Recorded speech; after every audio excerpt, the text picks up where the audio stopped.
Hello friends, video को शुरू करने से पहले सब्सक्राइब का बटन प्रेस करें और बेल आइकन दबाएं। Hello friends, welcome to model school Rajgarh. दोस्तों, मिशन प्रेरणा के अंतर्गत, जी हाँ दोस्तों, उत्तर प्रदेश सरकार के द्वारा बेसिक एजुकेशन में आमूल-चूल परिवर्तन करने के उद्देश्य से मिशन प्रेरणा कार्यक्रम का दोस्तों आगाज किया गया, जिसका उद्देश्य आने वाले मार्च 2022 तक जो भी बेसिक स्कूल्स उत्तर प्रदेश में रन कर रहे हैं वहाँ पे एक फाउंडेशन लर्निंग का गोल दोस्तों अचीव करना है। और फाउंडेशन लर्निंग के गोल को अचीव करते हुए हर एक स्कूल को प्रेरक स्कूल, ब्लॉक को प्रेरक ब्लॉक, जनपद को प्रेरक जनपद, मंडल को प्रेरक मंडल और पूरे के पूरे प्रदेश को शिक्षा के क्षेत्र में एक प्रेरक प्रदेश दोस्तों बनाना है। तो मिशन प्रेरणा एक बहुत ही महत्वपूर्ण कार्यक्रम है और इस कार्यक्रम में एक एक जो इसके बिंदु हैं और एक एक इसके कंसेप्ट हैं, अवधारणाएं हैं, आपको जानना बहुत ही ज़रूरी है। तमाम शिक्षक भाई बहनों ने निवेदन किया कि सर, प्रेरणा सूची और प्रेरणा तालिका में बेसिक डिफरेंस क्या है, उसके पीछे कॉन्सेप्ट क्या है, प्लीज़ क्लैरिफाई करें। तो आज दोस्तों हम बताने जा रहे हैं आपको कि प्रेरणा सूची और प्रेरणा तालिका आखिर है क्या।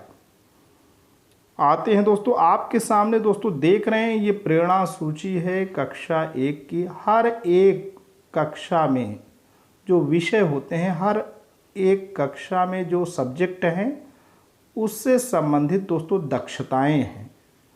तो ये जो प्रेरणा सूची है ना, वो उन्हीं दक्षताओं से संबंधित है, कक्षावार विषय और उनसे संबंधित दक्षताओं का जहाँ पे लिस्टअप है वो प्रेरणा सूची है।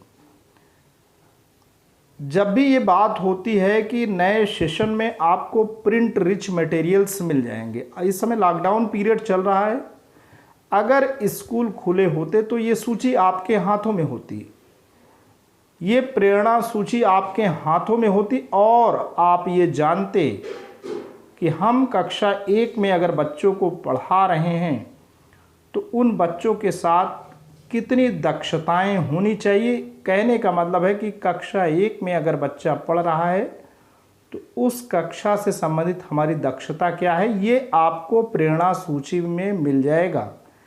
कक्षा 1 में आप अगर गौर करें, यहाँ पे देखें तो पहला विषय दिख रहा है सुनकर समझना और प्रतिक्रिया देना। किसी भी चीज़ को सुनना और उससे संबंधित रेस्पॉन्ड देना। तो इसमें जो दक्षता है, ग्रेड 1 के स्तर की कहानियों और कविताओं का आदर्श वाचन होते हुए सुनकर समझ लेता है लेती जो भी बच्चा है, जब आप कोई भी स्टोरी उन्हें बताएंगे, कोई भी पोएम आप उनके सामने प्रस्तुत करेंगे, बच्चे सुनेंगे और अगर आप उसका उत्तर लेना चाहें तो बच्चे प्रतिक्रिया भी देंगे।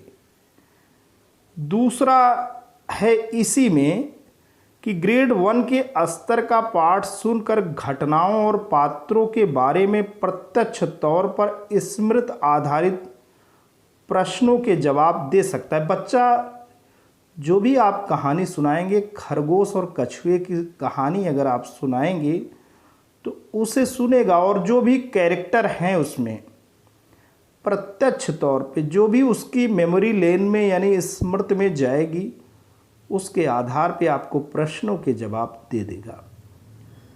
तीसरे पे हम आते हैं मौखिक शब्दावली। रोज़मर्रा के परिवेश में सुने जाने वाले सरल क्रिया शब्दों, चीज़ों, जानवरों के नाम बता सकती है। परिचित चित्र, पहचान, संज्ञाएं व क्रिया शब्द। तो दोस्तों ये मौखिक शब्दावली है, ओरल वोकैबुलरी है और रोज़मर्रा का जो उसके चारों ओर सराउंडिंग है बच्चे के, वहाँ चाहे जो भी आपको जानवर दिखते हैं, बच्चों को जो दिखते हैं और जो वो सुनते हैं अपनी कानों से, कोई भी सरल क्रिया हो, जैसे खाना खाना, और कोई भी शब्द हो, जैसे आपका डॉग हो गया, कैट हो गई या काऊ हो गया, जो भी जानवर बच्चे अपने आँख के सामने देखते हैं उनका नाम वो बता सकते हैं। आप अगर चाहें तो चार्ट के माध्यम से भी ये जान सकते हैं। चौथा ये है दक्षता, खुद के बारे में व साधारण स्थितियों के बारे में घर की भाषा में बात करते हैं। कोई भी बच्चा है अपने माँ, अपने फादर या आस पड़ोस के बारे में अपनी भाषा में, अपनी मौलिक भाषा में अगर आप उसे कहें बेटा क्या खा के आए हैं, तो वो बता देगा। जो भी खाना खाया है, रोटी सब्जी खाया है तो बिल्कुल बताएगा, अपनी भाषा में बताएगा। तो वो यही है, ये भी एक दक्षता है, इसे जाने। मौखिक अभिव्यक्ति व वर्णन, खुद वस्तुओं का वर्णन करते हैं। किसी चित्र के बारे में कुछ वाक्य अपनी भाषा में वो बोल सकते हैं। प्रथम ध्वनि की पहचान, परिचित शब्दों की प्रथम ध्वनि, इकाई ध्वनि को पहचान सकते हैं। कोई भी शब्द है उसकी ध्वनि को वो पहचान सकते हैं बच्चे, ये दक्षता है। वर्ण पहचान, ग्रेड 1 के पाठ्यक्रम में सम्मिलित सभी वर्णों और अक्षरों को वो पहचान लेते हैं। फिर इसी में है 8वां बिंदु, ग्रेड 1 में सिखाए गए वर्णों और अक्षरों 3 तक वर्ण या अक्षरों से बने परिचित शब्दों को उचित गति और शुद्धता के साथ पढ़ सकते हैं।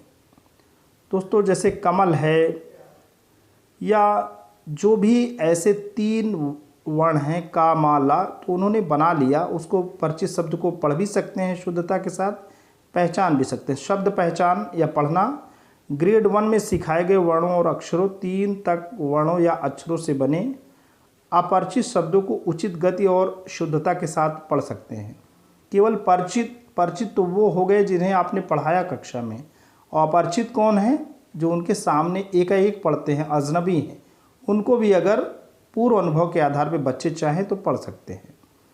फिर दोस्तों आ रहा है मौखिक पठन प्रवाह, 4-5 वाक्यों के एक सरल पाठ्यांश को शुद्धता के साथ पढ़ सकता है या पढ़ सकती है।